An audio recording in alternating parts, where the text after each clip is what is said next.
It's the Bad Brad Show, Rando Show. This is the Rando Sunday Show. So come on in. It's just me and Ace in the house right now. I'm going to crack open a sparkling water. Ace is running around. Oh, yes, a little refreshing. A little refreshing. How's everybody doing out there? Let's see if we got any people. It's remember Romper Room back in the day when we were kids, and I see Jody, and I see Billy, and I see. Let's see who we can get in here. Let's see. Let's have a little sip and see who is out there on a Sunday morning. I see somebody in the room. Who has popped in? Who's going to be first today with a chat comment?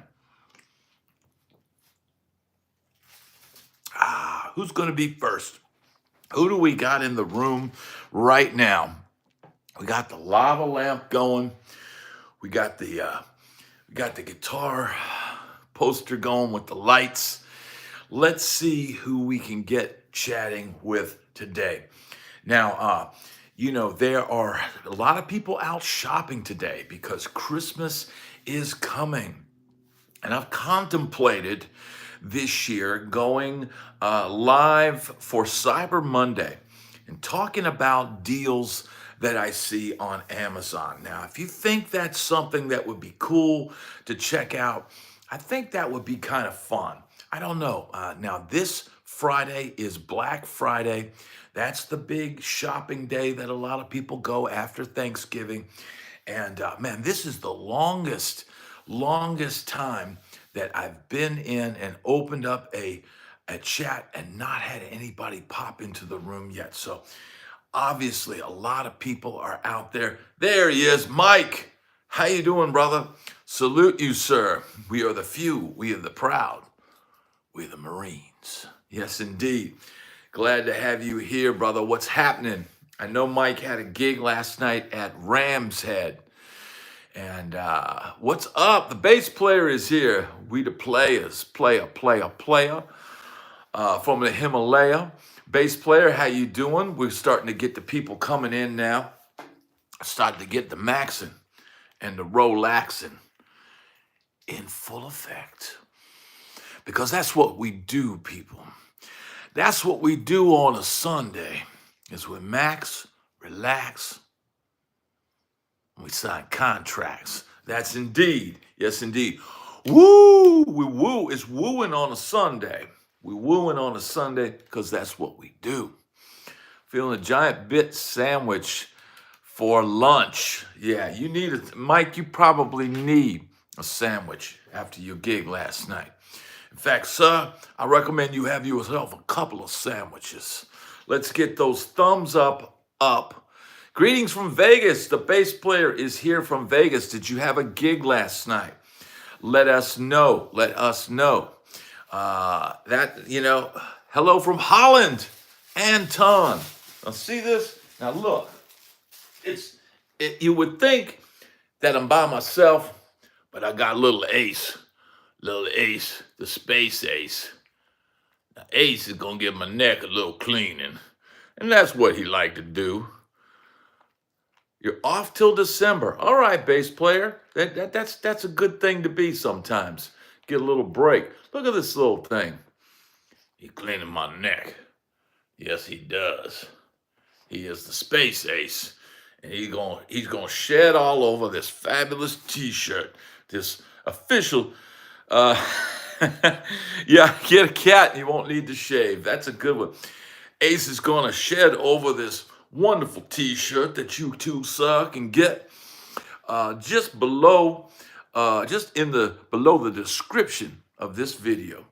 And little Ace approves it. Look at that face. Would that face lie to you? That face don't lie to nobody. He just says, I'm hungry. He says, I'm hungry. Yes, indeed. So we got a lot of people in here popping in. We'll have more people coming in. And we'll see what we can get popping. The wife is out shopping. So yeah, I know he's got some eyes, doesn't he? He's got a unique face to him. He's my little Mexican savant. Yes, indeed, a little escape artist.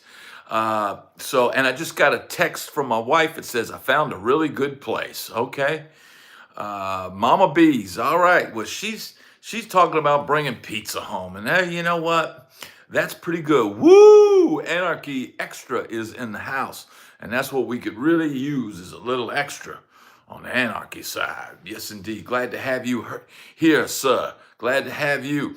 So my wife says he's ordered in 20 minutes. I guess she's bringing pizza home. I don't know. She told me just a little while ago that she was going shopping and it would be about an hour. And now I'm getting messages saying it's going to be 20 minutes. So, it's unpredictable here, but I just try to grab the moments that I can to hang with you guys. What does everybody want for Christmas? I want an asthma hound chihuahua, just so I can name it. Ren. All right. There you go, Mike. Does anybody have anything they want for Christmas this year? There's so many gadgets and gizmos out there in the rock world. Were you living in sin at the Holiday Inn before you got married? Anarchy. I was probably doing that for a couple decades, perhaps. Perhaps I was, sir.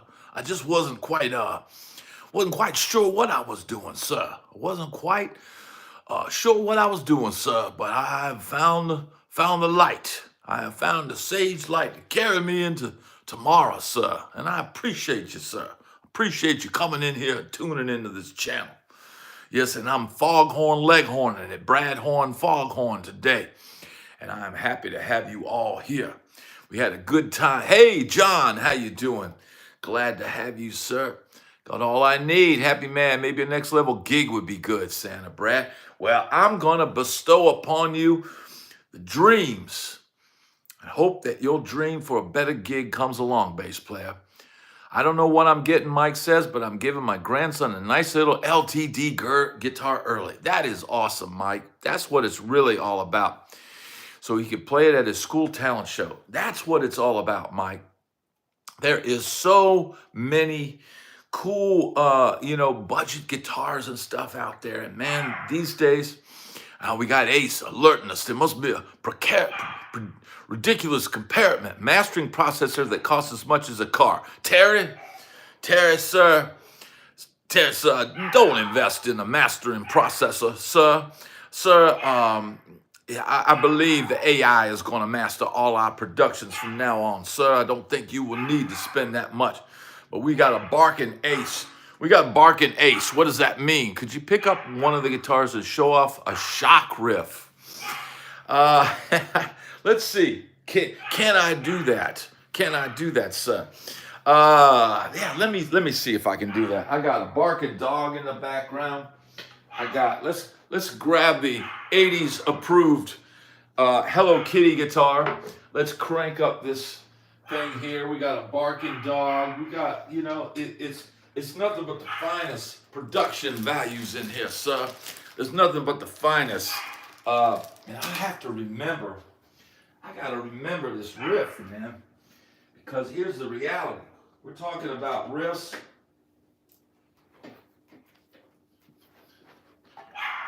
We gotta remember riffs that some of these I didn't write because I was the replacement guitar player when I came into Shock.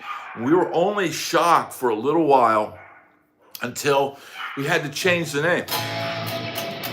All right, here we go. We're getting close. Get that. Take the verb down a little bit. There we go.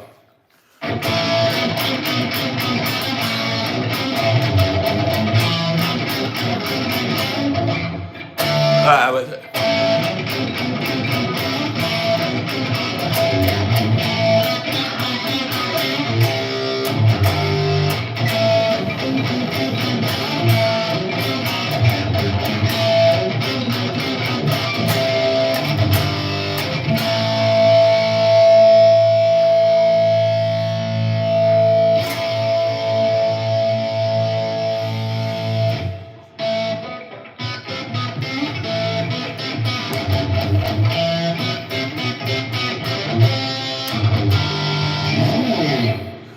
So there it is, John.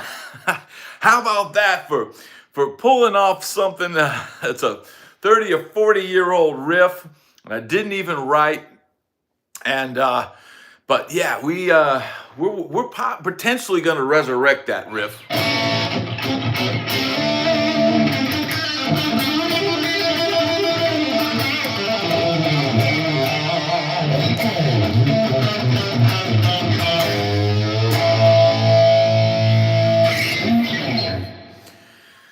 That's just a little bit of madness here, sir. Rez pulled that one out of my, matukas, as they say in another religious nature. Yes, indeed. Anton, thank you, sir. I didn't, you were getting some harmonics. Yeah, well,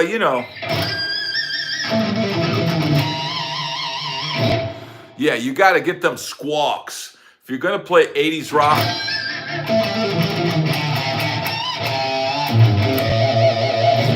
you got to get them squawks if you're playing the 80s rock. And so, really, man, and I know you guys, a lot of people that tune into this channel hear me playing a lot of different stuff.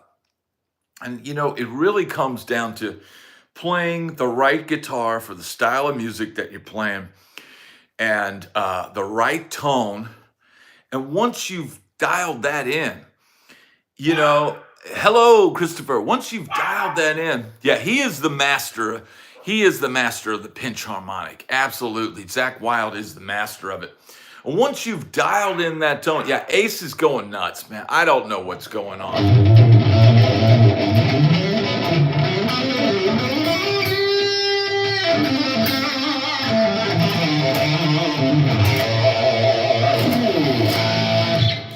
That is, yeah, he is a pinch harmonic. Now, here's the deal. Here's the deal.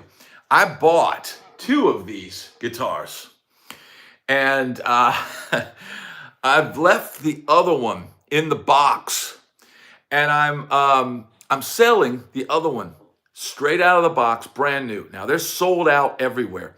So I've got it up on Reverb. Now, I did the typical thing. I'm trying to sell for $9.99. Now, I know that's more than what it costs, but I think somebody might want one of these and might be willing to pay for one that's unopened and in the box. And if that sells, then it will be a Merry Christmas in my household. Because it's been a it's been awful slow. It's been a slow month here on YouTube.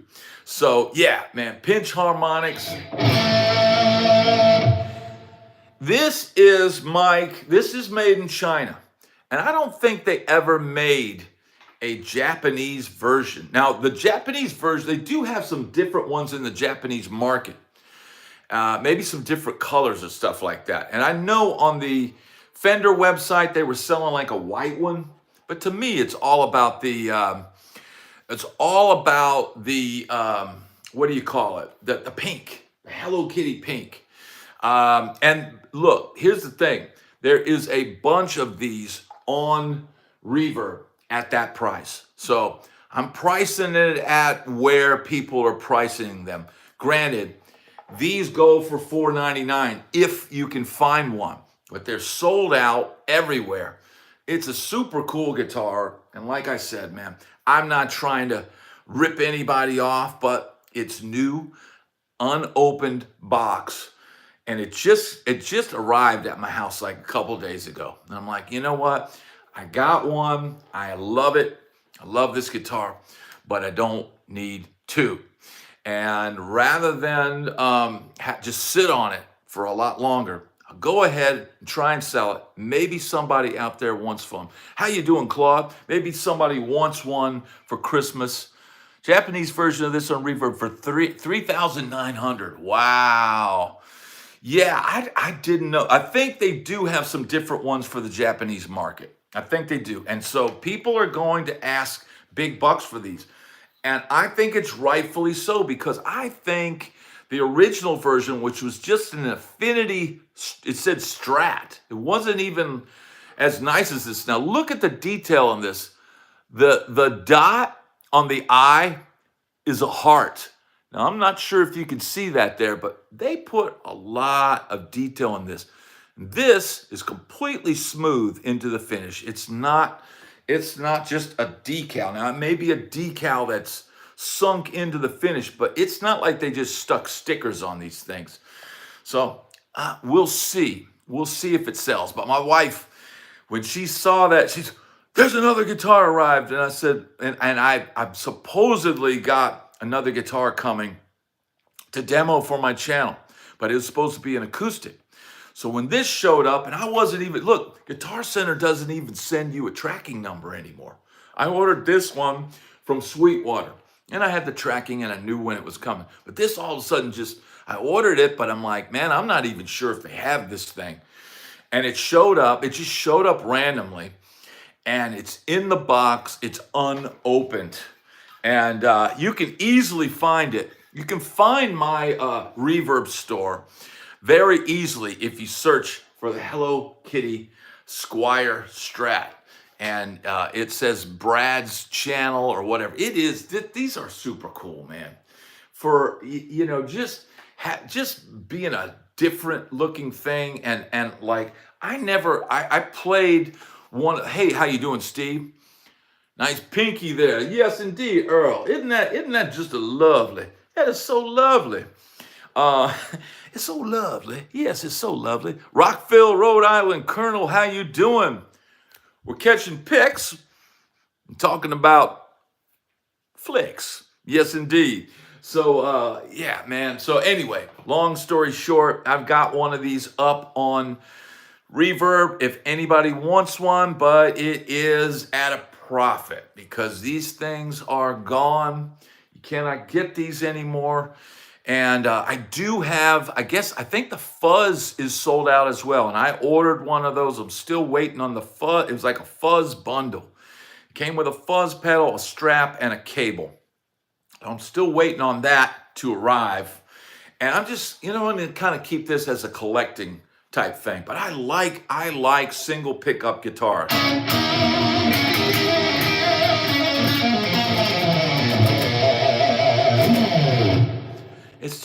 It's got that vibe to it, man. And all you need, look, when I started, doing arena gigs and stuff like that, I took a guitar out on the road, not pink, and it didn't have Hello Kitty on it, but with one humbucking pickup, because you get in those big arenas, man, you don't need, you're going to hear the difference between a Strat and a humbucker. When you're in a band mix, you want to cut through the mix, and you certainly don't want any single coil noise. So thank you, Claude. I think last night I was making up riffs. Somebody said, I just assume make up a riff than play somebody else's, right?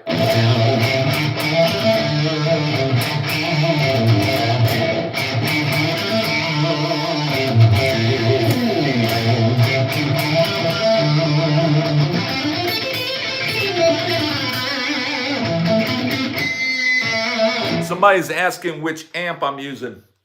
I am plugged into a Line 6 Pod Express.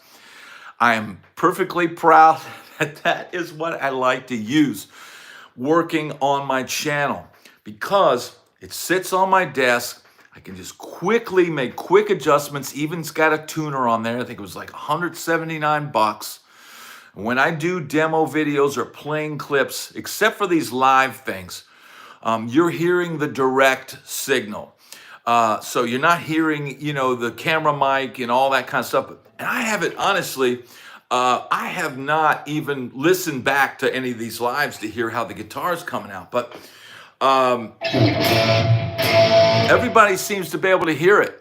So yeah, man, you don't need a lot. Hey, Quincy, how you doing? Belmont is in the house. Thank you, Kiri. I appreciate that, brother. You don't need a lot of money these days to get a good tone. And that's kind of the beauty of it. 681.88 on eBay, one left. Okay. And that's a profit. That's a profit. So there's one left on eBay, and then you're going to have to go to Reverb And like I said, I priced mine. Hey there, Quincy. Awesome. Yes, we're glad to have you here. They use a Line 6 amp on my videos. If people knew that's what it's used. Yeah, I mean, here's the thing, Mike. Some people are really picky about stuff, and I know a lot of guys from my generation. They don't. I'm gonna have to. Ace, come here.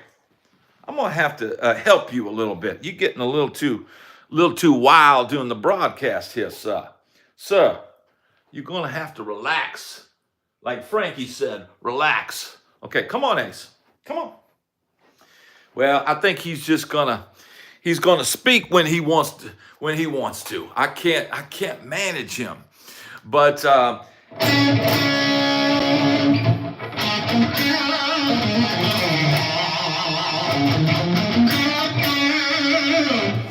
that's the thing. Look, man, dialing in a tone quick for a style.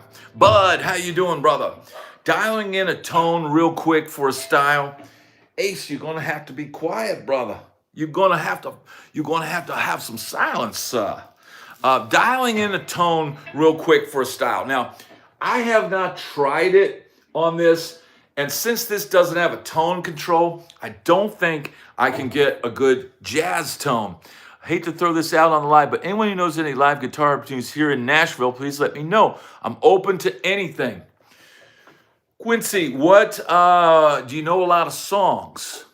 That would be my question, because I could refer you to some guys, but you need to know a certain catalog of songs. I know all the guys that do the wedding circuit and all that kind of stuff, and could get you plugged in, but you need to know all that old school R&B and some jazz and some stuff like that. Can you play that stuff? If you can, I can send you to some guys and you can reach out to them. I can't make anybody hire anybody, but I can point you in the right direction.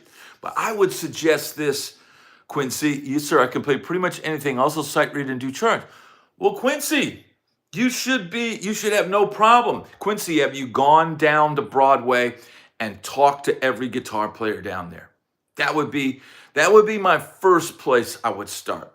There's a guy that plays a ton of Broadway gigs, Jason Jordan, and I would reach out to him, add him. Well, see, Quincy, you're gonna have to get out of You're gonna have to get out of that intimidation thing. You're gonna have to be able to go up and talk to some people and ask. And at the very least, add every guitar player in Nashville, add them, and start going and catching some of their gigs and talking to them. It's really, if you show your face down there, you'll be amazed at how many opportunities will show themselves. I remember, and I'm not even a Broadway guy, but I went and filled in on a gig down there and literally walked off stage and people were, hey, can you do tomorrow at 2 o'clock? Hey, can you do Thursday it's once you get plugged in. Yeah, I'm sure there is here's the other thing, Quincy.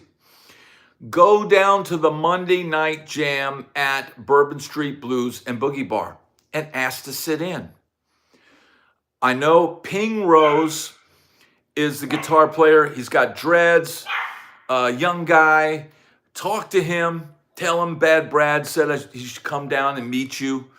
You gotta network. I've only been doing sessions and production here so far. Yeah, why not? You're gonna have to have multiple income streams to get it popping.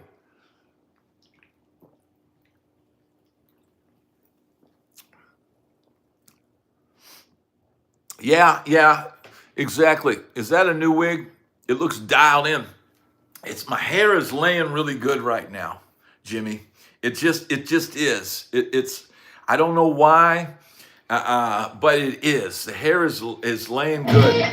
Maybe because it's later in the day and it's not first thing in the morning with the bedhead. Maybe that's what it is.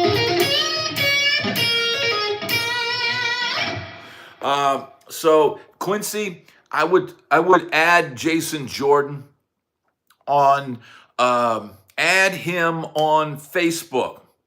Send him a message. Say, but I do need some live opportunities. Yes, you do need live opportunities, Quincy. So I'm going to tell you, next video, Temu wig versus Amazon wig. Absolutely, Kiri. Um, yeah, look him up. He's got another buddy, Steve Forrest, who's a bass player. The guy gigs all the time. Maybe reach out to him, talk to him. You got to make these contacts. Hey, Brad, John Wesley toured with Porcupine Tree and a few other bands. Is a Tampa local. Would be a cool interview. That's a great tip, Mr. Dog. That is a great tip. I'll look into that. I do not know him. If you've got a connection for him or a way to reach him and you think he would want to do something like this, please send me an email. The email is in the description of my channel, on my channel page. You see who it says, you look a bit like Pete Thorne today. I will take it. I want, thank you, Claude. Yeah, well, Pete's got awesome hair, man, and his hair is always styled, whether he keeps it short or whatever. But yeah, my hair is it's just laying really good right now, so I'm gonna roll with it. I haven't combed it. I haven't done any of that stuff. But yeah, getting gigs, that is a tough thing, man. You've got to know people, Quincy. So you need to get out there and meet. Now you should be making connections at school, and maybe some of those will come through for live gigs. But in sight reading, you're not going to really need to sight read to play Broadway, but you are going to have to know a ton of tunes. So, well, he's here now, Jimmy. Pete's hair is good, but, well, thank you, Mike. Thank you.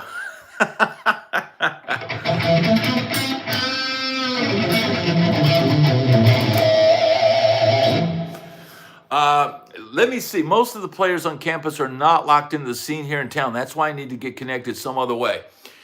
Yeah, I think maybe that'll happen. I always found that people that went to Belmont always seem to get plugged into the touring scene quicker.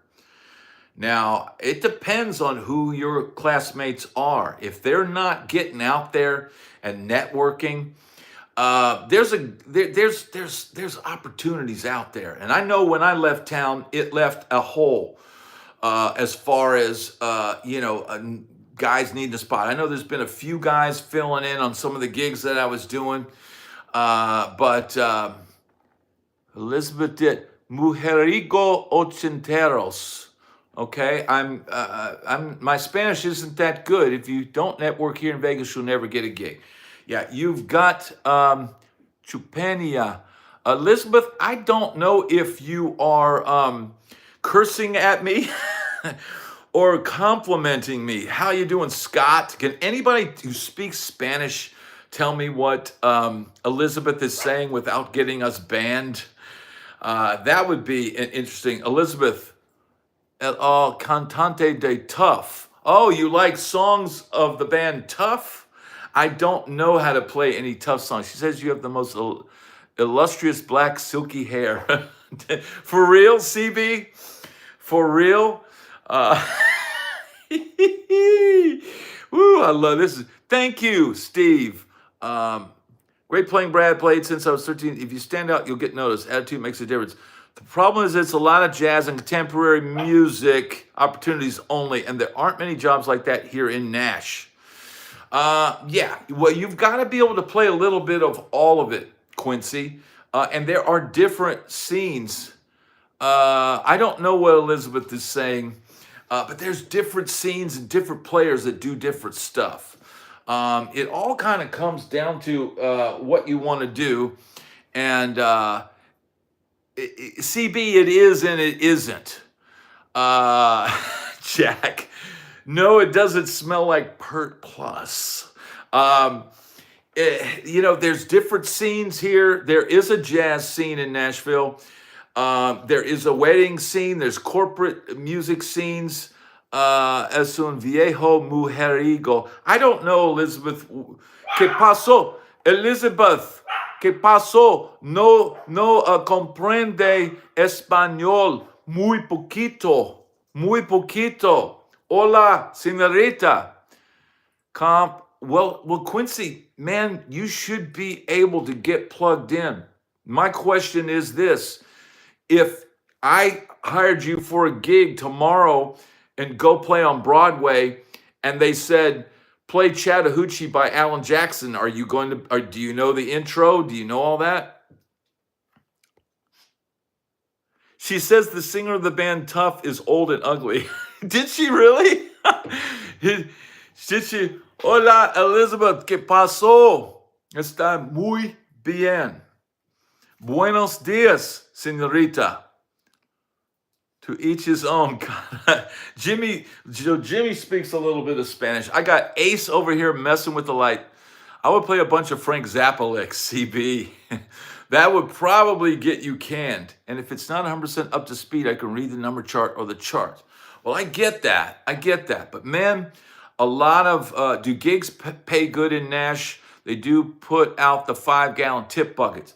Kiri, they can pay good. They can. I speak Spanish. I'm originally from Central America. Oh, well, right on, Quincy. So you can be my interpreter. You can be our interpreter. Quincy, you got to make some connections. Thank you, Bud. You've got to make some connections. Sorry about that, Colonel. I'm just trying to help him. And I gave you a couple names. Look those guys up and tell them what you do. But yeah, Kiri, gigs can pay well in Nashville. I was doing Saturday weddings and stuff like that and making $500 a man. So you can make decent money. Ever listen to old Jerry Lee Lewis? Yes, Jack, of course I have listened to Jerry Lee Lewis. You shake my nerves and you rattle my brain. Too much love drives a man insane. Yes, indeed. If you play well, there are so many playing opportunities in Nashville. There is, but you got to make the connections. I know there's some amazing players.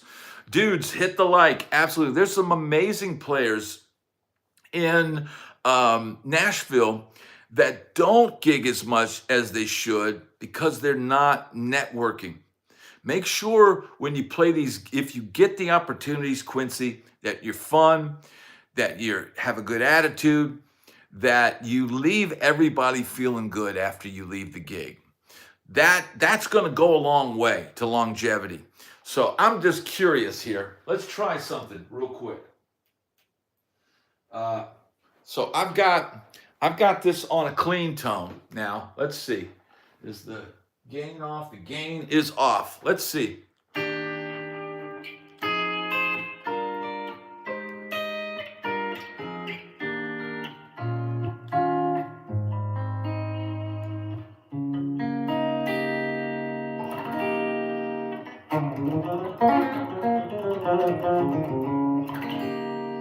This is it's too bright for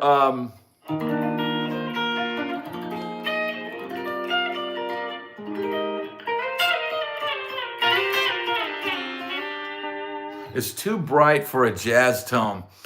But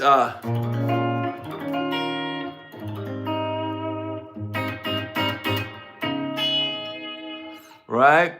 Chick Berry is the grandfather and Elvis is the king. All right, Kiri. I saw Jerry Lee Lewis in the 80s. Wow. Legendary. You got it, Mike. That's all we can do for you right now, brother. I gave you a couple names to check out. Go check those out.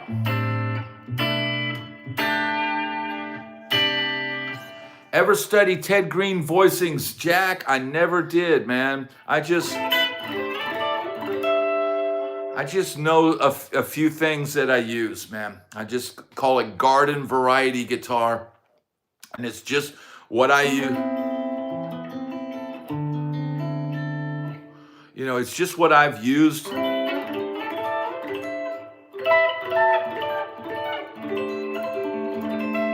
Any thoughts on Buddy Holly and his influence? Well, Mr. Cheswick, Buddy Holly, I would say Buddy Holly was like the blueprint for, say, a Gary Lewis or Weezer. I would say Buddy Holly was the common man's rock star. Yeah, this is just straight in a line 6.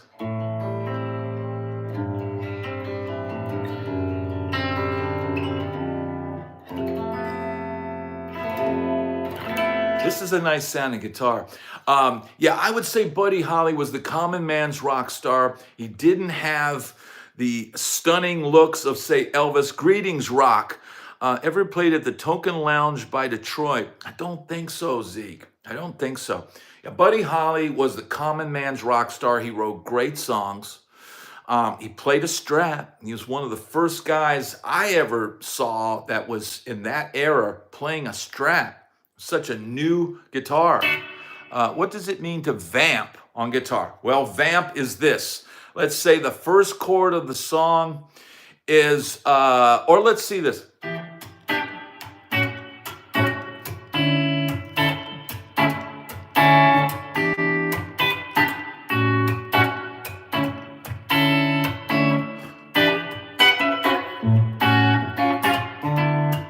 Let's say I just start doing that, right? I'm playing that, and I'm waiting for the singer to come in and go.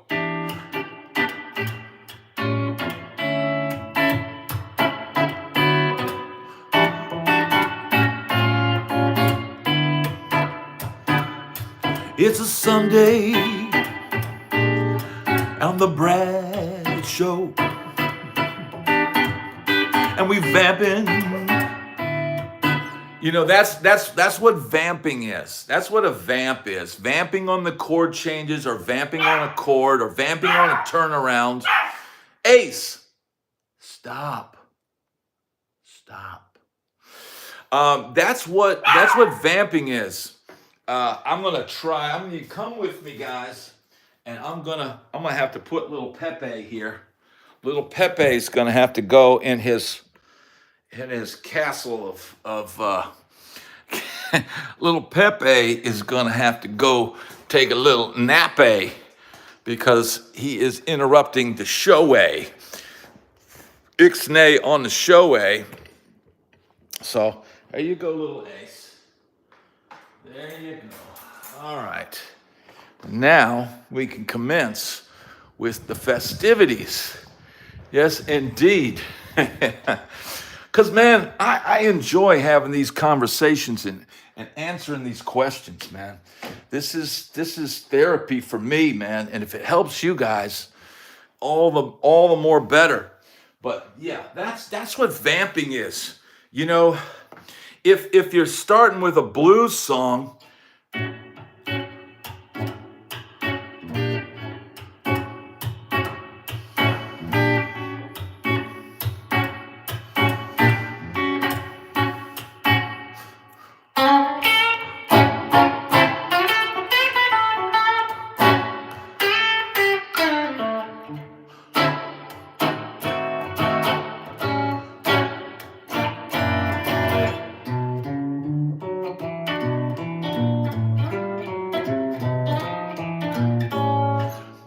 that's what all vamping is vamping on a, he does, CB. Vamping on a chord or vamping on the changes until the melody comes in. Yeah, he is, exactly. He went to a safe place. So yeah, I hope that answers that question. That's vamping. Awesome, thank you guys. Have a little toast. How's everybody doing? We got 54 people in here. Let's get those thumbs up. Let's get this party rocking. Right? Because at any moment, the family could come home delivering a pizza. You tongue to know some of that stuff. Nah, Jimmy, I am old, and I know all that stuff. But I'm gonna forget it if I don't use some of that stuff. If I don't use it.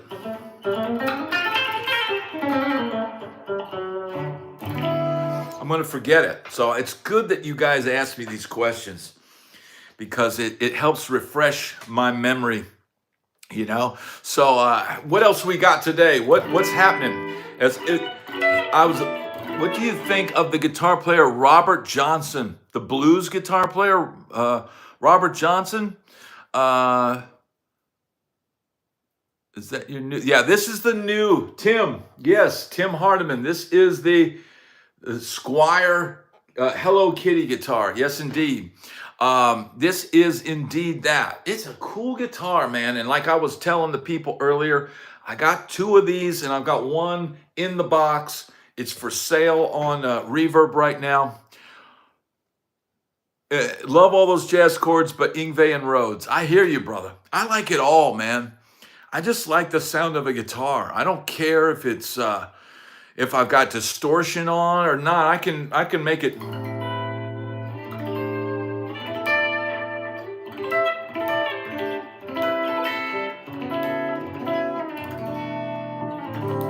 I can make it sound good either way. My whole life is a vamp.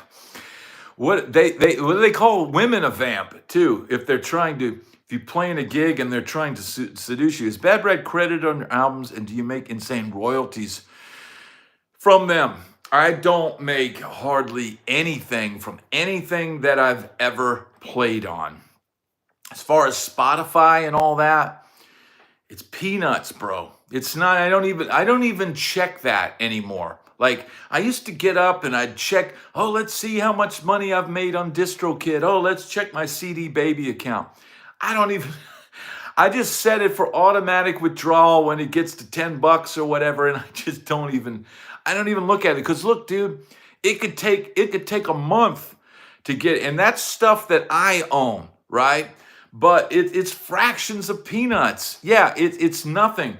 And as far as stuff that I played on that was actual hits and stuff like that, it's only 2 or 3 albums.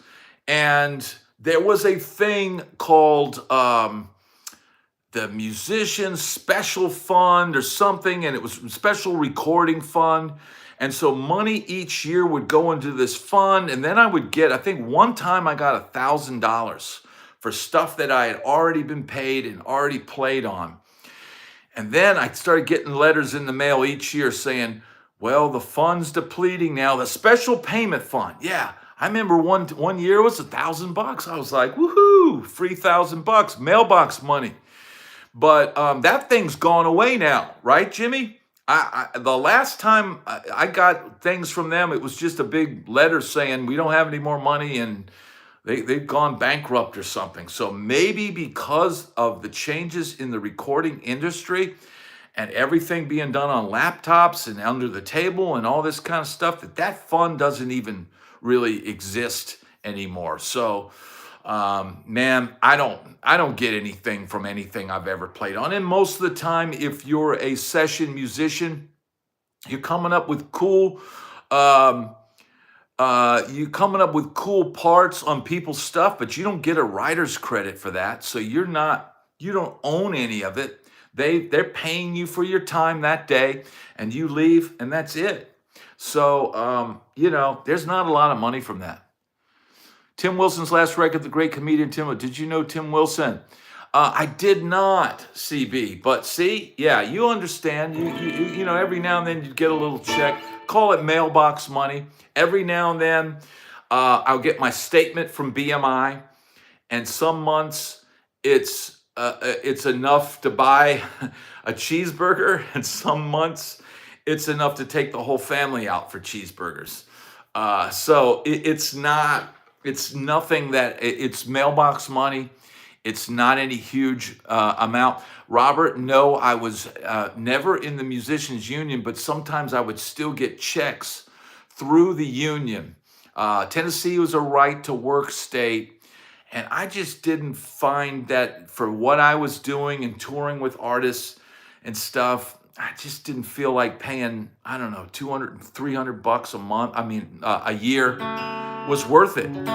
So I never did. So I never joined the union. In fact, and one of the reasons why I never joined the Musicians Union, I'll tell you guys this story. When I first moved to Nashville, And I didn't know anybody, I was just getting started.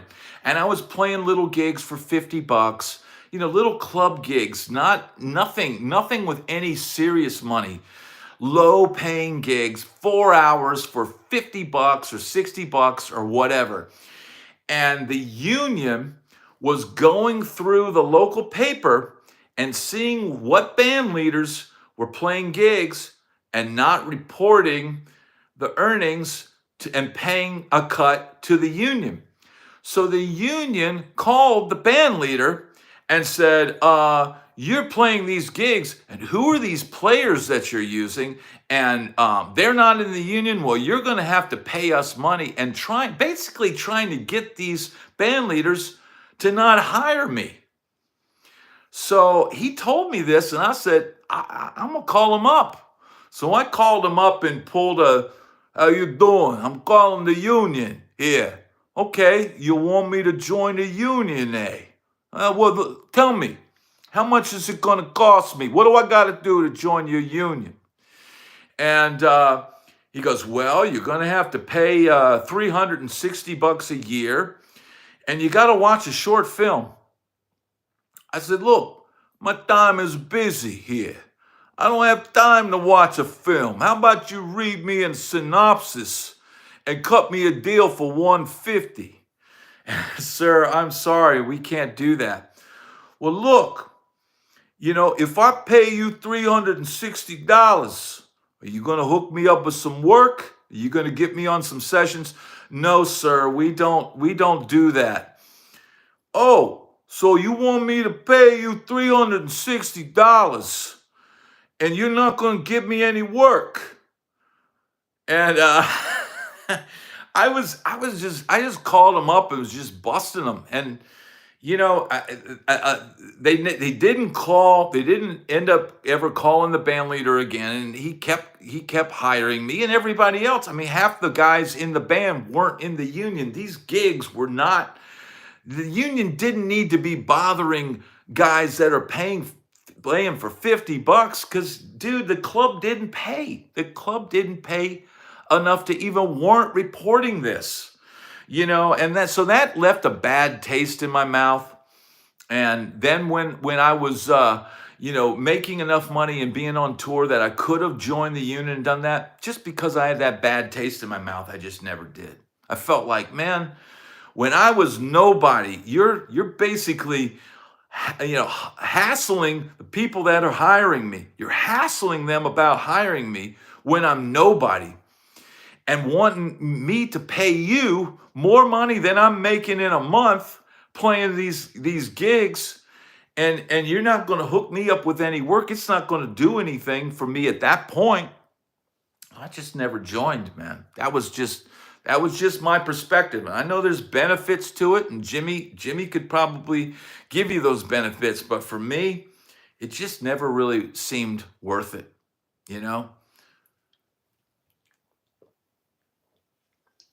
All right, we got 63 people in here, 36 likes. Let's get those likes up. Does anybody have any other questions about the music business? Who needs this?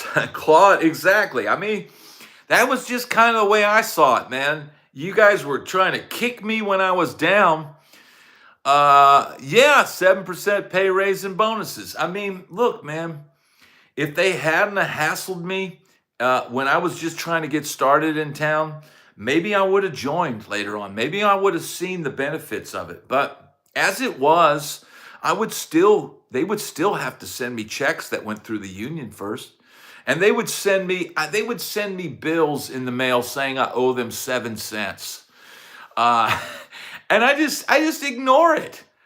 I owe you 7 cents. I mean, you spent 60 cents or 30 cents or 40 cents sending me a letter. Yeah, exactly, Jimmy. Is there even still a music business? It's getting smaller and smaller. And you can't, I'd say the most amount of musicians working in Nashville are the guys playing on Lower Broadway in Nashville. There's probably 100+ guys playing, every day. in downtown Nashville. Thank you, Robert. Yes, smash that like. There's probably over 100 guys every day playing down there. But you know, you can't get those guys to join the union. They don't want to pay the union. I mean, you're playing for tips, you know, and your pay, you know, depends on the tourism. And, you know, we're in slow season right now. So now that it gets cold in Nashville, especially after the holidays, Nashville's going to be very slow. So if you want to go to Nashville and scope it out, we're in the slow season, and hotel rooms will be, did anyone ever beg Gazzari for payment? I never had to beg. I never had to. I don't know if any money ever transferred hands when we played Gazzari's. Yeah, if you do a lot of sessions, I can see where it's a good thing to join, and they will. I do. Look, I have a buddy that went. I have a friend. This is a good story, and maybe I'll have him on my channel to tell this story. But I have a buddy who was playing with Rick Derringer. And Rick Derringer and a bunch of other like Nashville guys got hired to go to Fiji. Yes, the island of Fiji, to do this music festival. And when they got to Fiji, they realized this thing was completely like mismanaged, and it was a mess, and it wasn't making any money and all that. And those guys came back to Nashville with no check, no money, and they were promised thousands of dollars each. Thousands. Like to fly to Fiji and play, like, I think he had to back several artists, so he had to learn all this material, and he was gone for like a week and all this. He came back with no money. And he contacted the union, and the union got on it and got those guys all paid. And one of the local musicians who was kind of a liaison to the guy to booking this, he got banned from the union because he hired all these guys in Nashville and then pulled this stunt on them. So the union does do some good, and I think they are under good management in Nashville right now. And he's trying to do good things for the musicians in Nashville with the parking situation downtown and all that stuff. Like Jimmy said, unless you play a lot of sessions, it's just not necessary. Now, somebody asked, which club paid the best on the Sunset Strip? Robert, I don't know if you've watched enough of my, Roger, I don't know if you've watched enough of my videos, but man, I never made a dime playing the Sunset Strip. So I can't tell you. Now, some of my other friends that have been on the channel played down there, and good afternoon, Leah. Yeah, I can't speak on that because I never saw any money playing the Sunset Strip. I had a great time. And I never had to really pay to play except for maybe once. But it's getting your money before you get your gear in. That's kind of like, I've had people say that. Sometimes funeral, you were paid in beer. You would get a beer and a pizza after the show. I can remember at the Roxy, them coming backstage with a what is it called? A bus tray bin, like one of those ice bin like kind of things. And they came in with probably about 2 12-packs of like Bud Light or something like that, and a Domino's pizza. Or maybe the Domino's pizza was at sound check. And that was all I ever saw from playing the Roxy, right there on Sunset. So, that's my experience with getting paid on the Sunset Strip, man. So, yeah, anybody got anything else, man? We never know when the family's going to come busting in here. There we go. Let's see, set this over there. I'm going to crack open another one of these. People are saying the hair is looking good. Hello, Pedro. Yes, glad to have you here, all the way from France. You paid a lot of pizza and beer. Yeah, that's all I ever saw was pizza and beer, man. This is help bar owners pay for the big boat and vacation house. Yeah, that's that. They get. Look, man, some of those clubs down in Nashville, there's guys that own 2 or 3 clubs, and they are making millions of dollars. Hey, Val, how did bands manage to live day to day, pay for meals and the basic stuff at that time? Well, Val, I've done videos about this, but if it weren't for the nurturing nature of the lovely female persuasion that would take us, mother us poor urchins, us band members of the Sunset Strip, if it were not for them helping us and sometimes bringing over groceries, sometimes taking you out to eat, all of that stuff, man, is how you survive. But a lot of us work day gigs. And that was another way. Did you ever meet the crew? No, Dave, I did not. But there were times where I would like literally go, I have zero money. I don't even have a bank account. I've got zero money in my pocket. And, I would just hope that the phone rang and somebody would say, hey, you want to go? What are you doing? You want to go to lunch? And take me to lunch. That's literally how you would survive. And then you somebody like a couple times our booking agent would call and say, Brad, how's your car? My car's good. Okay, we'll pay you $75. We need you to take this envelope across the hill from the valley all the way over to the promoter in Hollywood. And we need you to be here in 20 minutes. Okay, I literally would get in the car and I'd go make a quick $75. Now, the reality is I'm delivering an envelope that probably had a couple grand in it. Colonel, no, I never did. But yeah, little things like that, sometimes to make a few bucks. You just had to hustle and from day to day, man. It was just pure hustling. Did the wife meet you at a show you played? Yes, Robert. Yes. I was playing in Florida. I think it was a place called the Roundup. I forget what town that was. And that is where I met my wife. So yeah, I met her on the road. Yes, thank you, Dave. Thank you. Everybody hit the thumbs up. We're having a little free-form talk. Brad, I'm graduating this spring in cinematography and video editing. Lots of lights and live sound stuff. Where would you suggest looking to get into the roadie industry? 51, no baggage. Well, where do you live, Greg? Would be my question. Where do you live?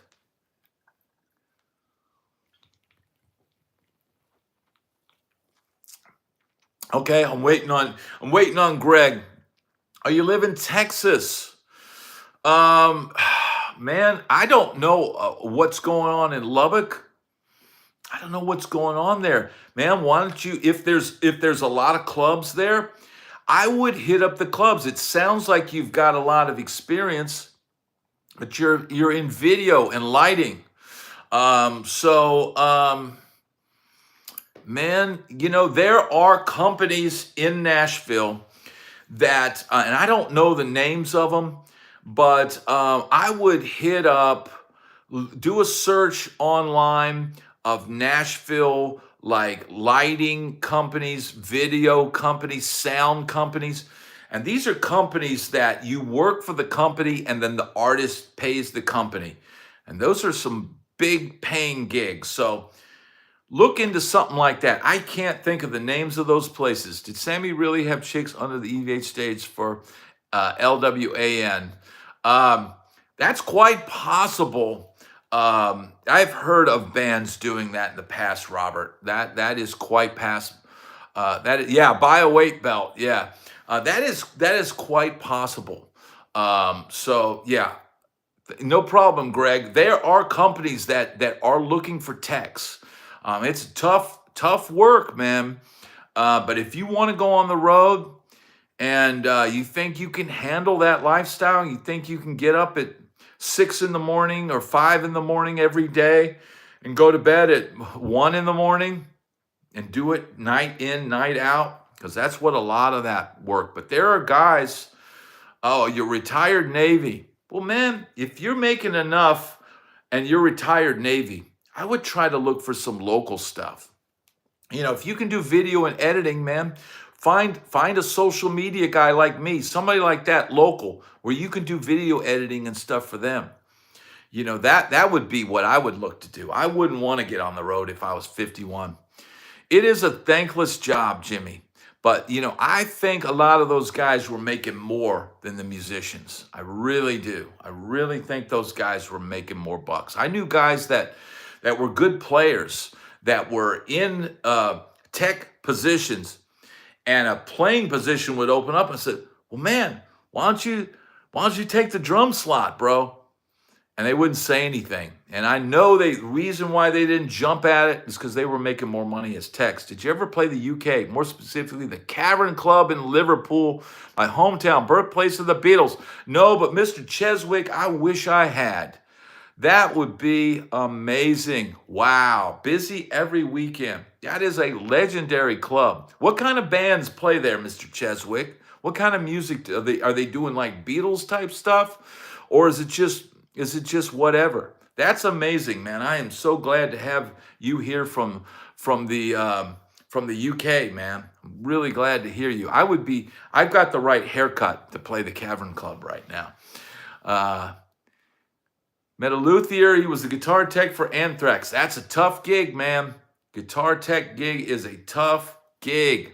And think about it. If you're the guitar tech for Anthrax, you're going to have a lot of Floyd Rose string changes, right? I am drinking right now sparkling H2O. I've got a Red Bull here, but I don't really need it. All kinds of music, original and covers music. You'd rock the Cavern, dude. Check out the website online when you get a chance. I will check that out, Mr. Cheswick. That is a legendary club, and I've seen that footage of the Beatles playing the Cavern Club, and man, that is awesome. Was New Wave big competition for the rock acts in the 80s? Robert, once I was out in LA and I didn't get there till like 86, 87, there was no sign of New Wave at all. I didn't see any sign of that. Now, I knew there were punk clubs, underground music clubs. There were a lot of I had worked with a guy at the pawn shop, and he would go to some place called Al's Bar in downtown LA. It was supposedly a real dive. And he would go to that place, and they would have these underground bands and all this kind of real edgy music. And I never went down there and saw that. But he would always come in the next day to work just riddled with a hangover. So it's a good thing I didn't get into that. Are guitar techs even needed? Colonel, here's the thing, man. Unless he's asking if guitar techs are needed. If you are not a huge act, you may not have a guitar tech. When I played opening for Florida Georgia Line and all that, we didn't have a guitar tech. We had a stage manager. All of the tech work on my guitar I pretty much did myself. The stringing of the guitar each day. I would string my own guitar. And I would do that every day. And the casing of the gear, meaning the capping of the gear, putting the road lids on my gear, rolling up the cable, all of that. I would play, there I am playing an arena. I would take my pedal board, put it on top of my rack. They would roll it off the stage. And then once it was off stage, I would be backstage after playing an arena, putting the caps on my gear, taking my cables, putting it in the cable box, putting my guitars in the road cases. Playing an arena and not having a guitar tech is probably the reality for most until you get to that headlining slot. And even then, you're going to have one guitar tech that's going to handle all the guitars on stage. The singer's acoustic, the guitar player, the utility guy, all of that, and maybe even the bass rig. We'll have one guy doing all that. Do I like locking tuners? I absolutely love them when I have to change my own strings. Yeah, huge bands do need it. And I would have loved to have one, But would it be possible for the chat to tell where they're from so Brad can see how international the chat is? Well, we've got a lot of people that I know. I know Pedro's in France. I know Mr. Cheswick is down the road from the Cavern Club in the UK. And I know we've got Mike, our administrator, who is in Baltimore. If you experience a lot of fretwear, anyways, unplayable guitars suck. Liverpool, yes. Spurzell and PRS locking tuners are great. Blackfeet Nation, Montana, right on. Arank. Southwest Florida, right on. Steve. Switzerland. Claude is in Switzerland. Man, this is so amazing to have all these people from all over here. Man, that is amazing. Switzerland. How do you feel about John Mayer and Bonamassa? I'm kind of indifferent to those guys. Yeah, Pedro's in France. Native Nashvilleian, Leah, we salute you. I'm kind of indifference to John Mayer and Bonamassa. It's not, I think they're great players. They're both great players. But it's not something that I listen to. And I'm not just being nice. It's just doesn't really interest me. I liked a few of John Mayer's songs. I like the Eric Johnson licks that Joe Bonamassa plays.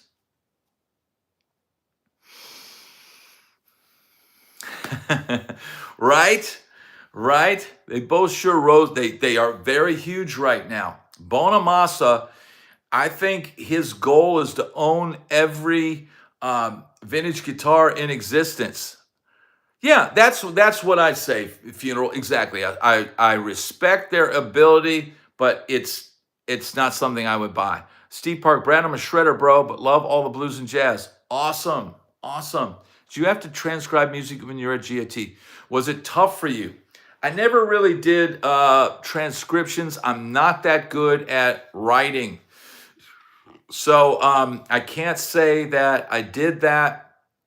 I remember being in college and having to trying to transcribe something. And the teacher recommended that I transcribe a jazz solo because it would be all eighth notes rather than transcribing the Larry Carlton solo that I wanted to transcribe because he said rhythmically that would be much harder to transcribe. It's much easier to transcribe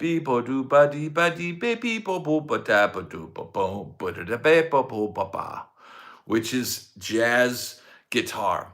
It's eighth notes and a triplet here and there. I saw Vic Wooten and Bros in Missoula, Montana in the early 2000s. Would you have been in the band? No, Terry, I have never toured with the Wooten brothers. I've never toured with Victor Wooten.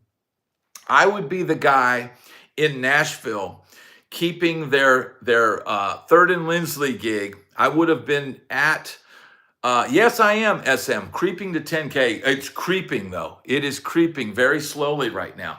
I would have been the guy back in Nashville playing on the Wooten Brothers gig with Rudy Wooten and keeping their gig alive while they were on the road. That's where I would be. So I would be in Nashville covering for Reggie Wooten and playing all the great R&B stuff that we would do on that gig. That's where I would be. Do you like using baritone guitars? They're perfectly fine, Jack. I don't have one right now, but I have had one and I do like them. What is your favorite chord progression to solo over? Doesn't matter to me, Colonel.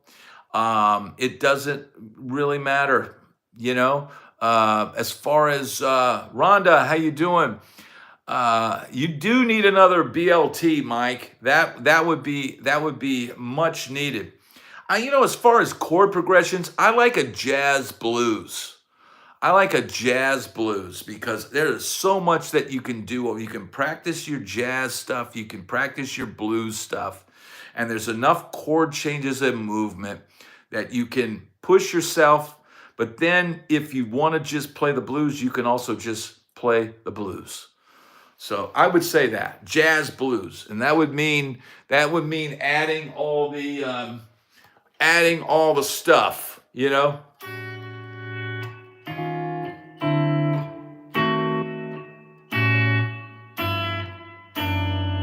right?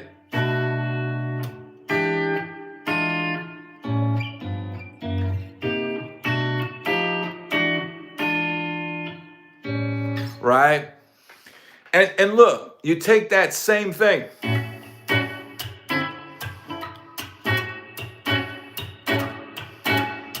You keep it simple. Keep it simple.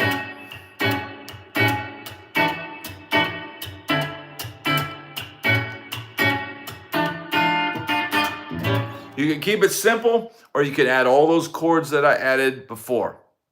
And that, give that jetback vibe any day of the week. That would be that would be my favorite to play over, is a jazz blues. And I put out a video yesterday, King of the Blues, where I took 3 guitars and I played over that style of progression. And yeah, that would probably be my favorite thing. Yeah, it could be a Jocko vibe. I'm sure Jocko played of jazz blues a lot. Yeah, I like baritones. Yeah, I love having the fact that we're bouncing ideas. Do strats sound better tuned down to E flat? I think they sound more interesting tuned down to E flat, but most of mine are all tuned to standard right now. So, all right, we've got 57 people in here, 46 likes. That means we need a few more likes. You know, the other thing is like a minor blues.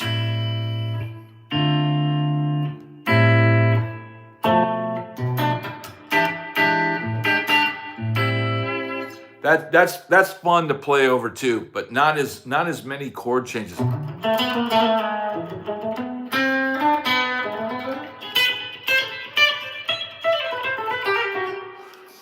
So yeah. Somebody said, is that Leah? Is that in your videos?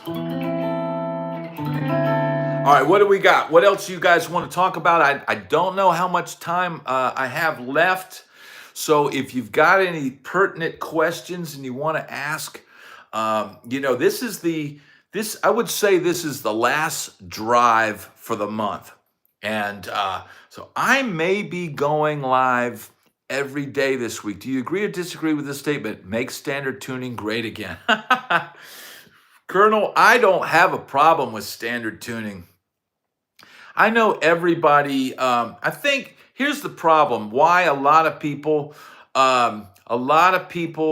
that, you know, use these drop tunings, a lot of you know, metal guys, they like the lower tunings. Rhonda, I do have cool merch. Here is the cool merch. Music, guitars, truth. These shirts are available below the description of this video. There's a product link attached to this video. And this is what we've got right now. We've got this awesome t-shirt. This is like 24 bucks. Man, I've already washed this thing once and it still looks good. Yeah, so I've got merch, and if you click on those links and follow it, there's coffee mugs, there's a sticker. You can get a sticker for like $3 or $4. And there's a bunch of different shirts. If you want a shirt that's got stage shots of their Vamp Some Blues, Steve, if you could choose 3 pedals, I would take a JS Rocket the Dude. I would take what's the clean drive that I use? I had the Full Tone Full Drive 3, the black one, and a delay pedal or reverb pedal of some sort. Those would be the 3 pedals that I would use, Pedro. That would be that.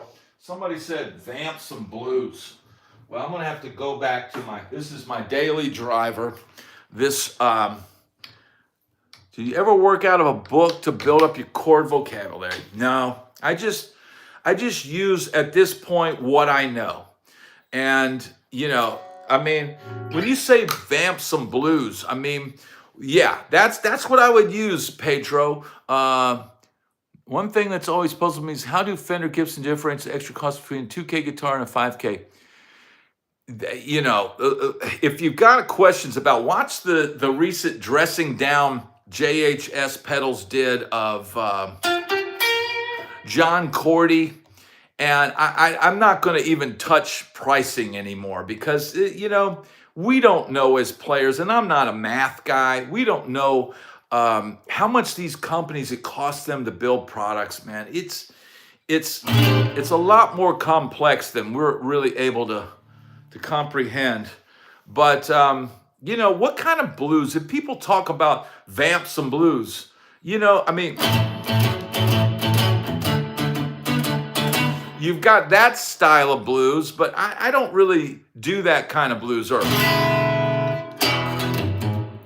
let's see.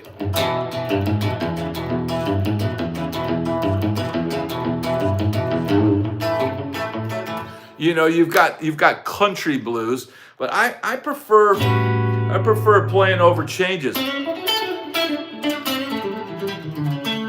right? And then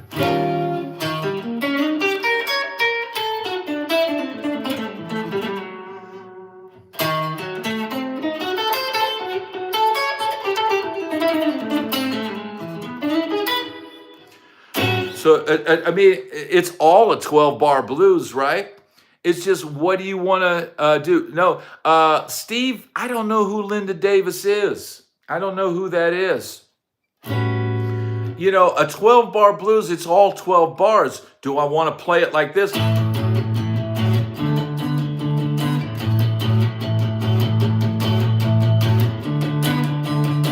Jimmy, she's at the mall.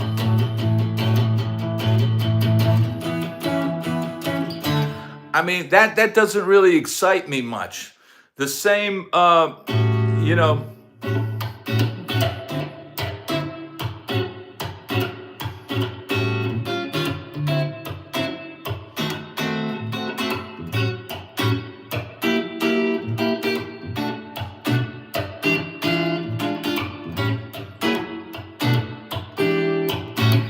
that excites me a lot more than... Here's the thing, man. Yeah. Here's the thing. Like, if I had to go play on a blues jam, and the other guitar players are just going, I mean, you